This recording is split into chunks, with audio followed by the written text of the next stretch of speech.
Good morning mga mare, miming time. Sulitin namin ang panahon habang walang pasok ang mga bata. Yun na nga, umuwi ako sa lupang kinalakihan ko. At dahil umuwi din yung kapatid kong kambal, galing Dubai, napag-isipan naming mag-swimming dahil sa init ba naman ang panahon ngayon. Pasasalamat na rin dahil nakauwi silang ligtas. Yun na nga, naghanda si mama, nagpalitsyon pa nga, pasasalamat sa Panginoong Diyos dahil maayos ang pag-uwi nila. In-invite din namin ang mga kamag-anak namin. Sobrang saya ng puso ko dahil madalang ko lang nakakasama mga pinsan ko at masaya naman lahat while swimming. Kahit ang iba hindi nakarating, konti pa nga lang yan. Ibang pinsan ko at kapatid ni mama, hindi sila nakapunta gawa ng may mga inasikaso yung iba. But so far, okay lang naman. Better luck next time, mga pinsan at ante. Sana sa susunod kumplito, parang reunion na rin.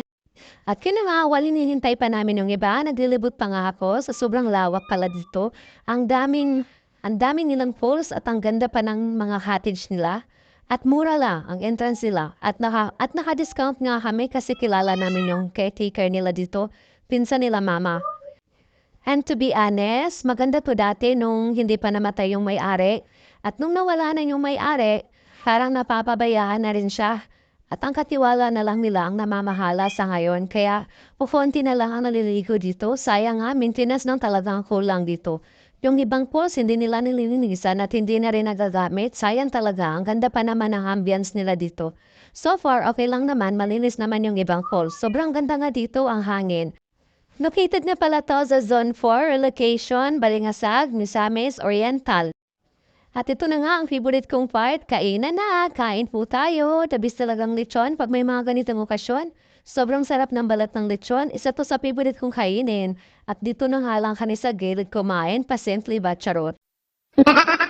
Hindi ako makapag-sharon nito pag may maraming taong nakatingin. Simple-simple yan lang ang person sa gilid pero may binabalak, charot lang. Ito na nga, tuwang-tuwa ang mga bata. Dahil may pa-slide sila dito, konting lakad-lakad muna ako habang may humahawak pa kay Ella. Nagagandan talaga ako sa view nila dito, sobrang ganda.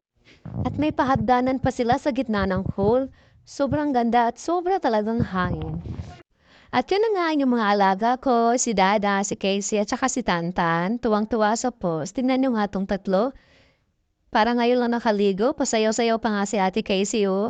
Thank you, Lord. Napakasaya ng mga alaga ko ngayon. At salamat din po sa mga favor po na natatanggap namin sa araw-araw po. Ang init na talaga ng mga oras na yan. Aywan ko ba? Ba't ang init sa panahon ngayon?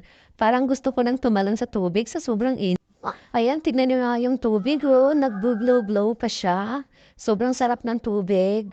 Malinis naman siya dito banda, pero sa ibang mga pools, madumi kasi hindi na siya masyadong nagagamit. At ito naman nasa pangbata, sobrang ganda din mga mare. O siya, hanggang dito na lang, hanggang sa susunod naming video. Salamat sa panonood. Bye!